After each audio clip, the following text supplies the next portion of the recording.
Hello, my name is Kaluangela Satapataka, and I'm a PhD student at the Rochester Institute of Technology, or RIT, where I am advised by Matt Hunenfalth and Roshan Pires, who are co-authors on the paper I will present today, along with Saad Hassan from Tulane University and Nathan Tinker, also from RIT.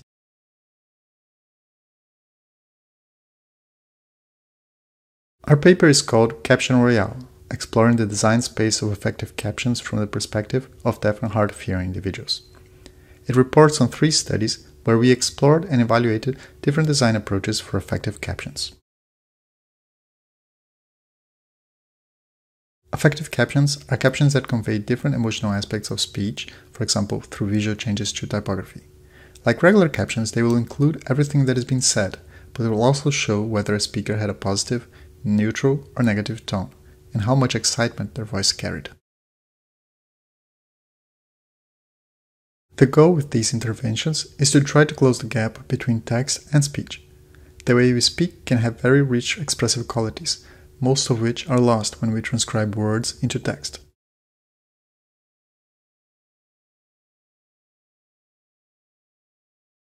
In the context of accessibility of speech, this lack of expression has been found to be detrimental to communication between deaf or hard of hearing individuals and hearing conversational partners. Captioned speech is ambiguous, it is dull, and relying on it is a tiring task. So much so, in fact, that to try to close this gap between voice and captions, some researchers have explored ways of visualizing these speech cues through visuals in the text itself. The problem, however, is that while research has shown that captions that convey a speaker's emotions are generally more useful than captions that show acoustic features, such as loudness and pitch, there has been little work on how to best design such captions to convey emotion. Figuring this out is the goal of our work.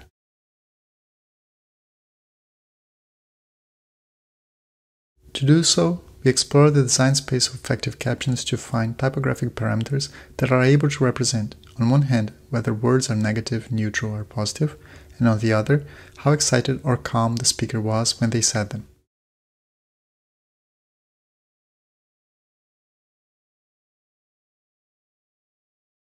To give a quick illustration of what we mean by having typography representing elements from speech, here's an example. Let's imagine someone saying the following phrase: a 40-year-old piece of electrical equipment without a scratch on it, how dare you, Ryan. Their tone of voice is tense and getting tenser. Using a state-of-the-art machine learning model fine-tuned to do speech emotion recognition, we can extract valence and arousal values for each word. Let's imagine then that we start this utterance at neutral valence and as we progress, get closer and closer to the lowest possible value. With arousal, let's imagine a calm start that gets more and more excited.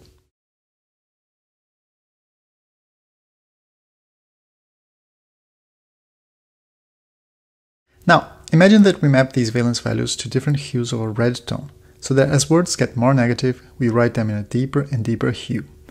For arousal, we can start using a regular font weight, but as excitement increases, so does the thickness of each letter. These 2 visual parameters, font color and font weight, are independent, but we can combine them so that each word carries visual cues for both valence and arousal.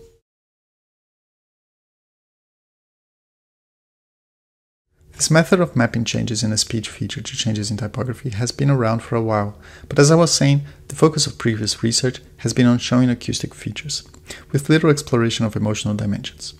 Our first step in our work then was looking at this literature and cataloging viable visual parameters which we could repurpose for effective captions. We found 9 viable styles which I'll now show.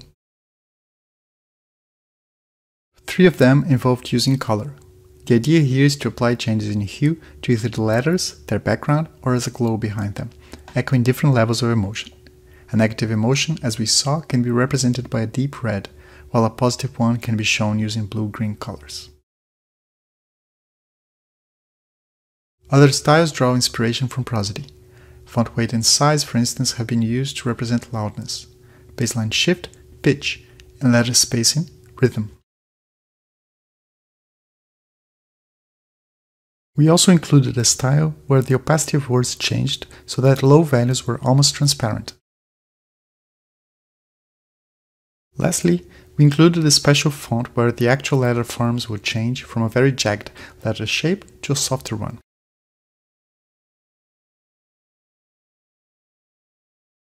Our paper describes several studies, which could be thought of as a tournament that slowly arrives at a top design over several rounds. In our first study, we employed these 9 styles to independently represent either valence or arousal. The reason for slicing things up at first, even though we are interested in having both dimensions at the same time, was that having all possible combinations at once would lead to a combinatorial explosion that would then make the study impractical. By focusing on each emotional dimension independently, we were able to eliminate some less likely choices for further analysis. The experiment itself employed a best-worst scaling method. Participants would watch short video clips with strong emotional overtones, and given a set of different caption choices, tell us which one was best for a given emotional dimension and which one was worst. This was a simple procedure, so we were able to have participants test out the caption styles many times, applied to videos with different stories, speakers, and general emotional charge.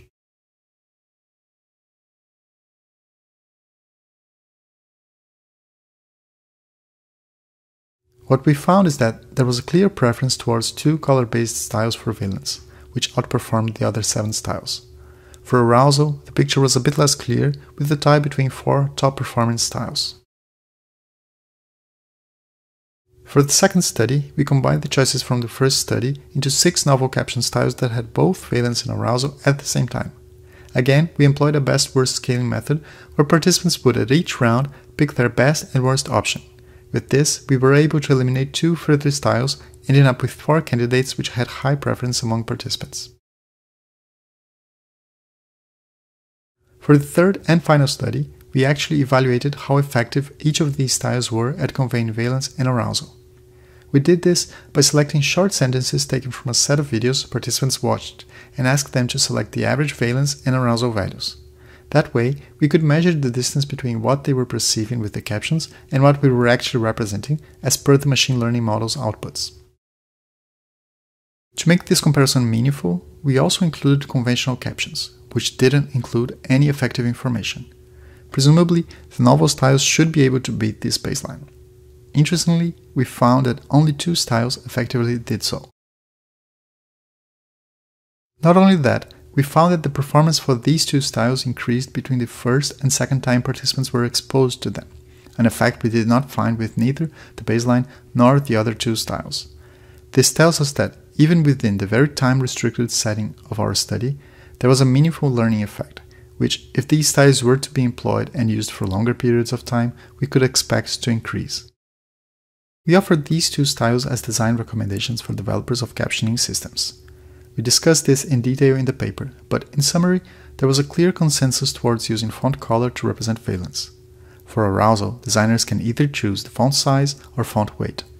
Comments from participants revealed that font size seems to have more detrimental effects to legibility, but its changes are clearer, while font weight is a bit more subtle but also easier to read.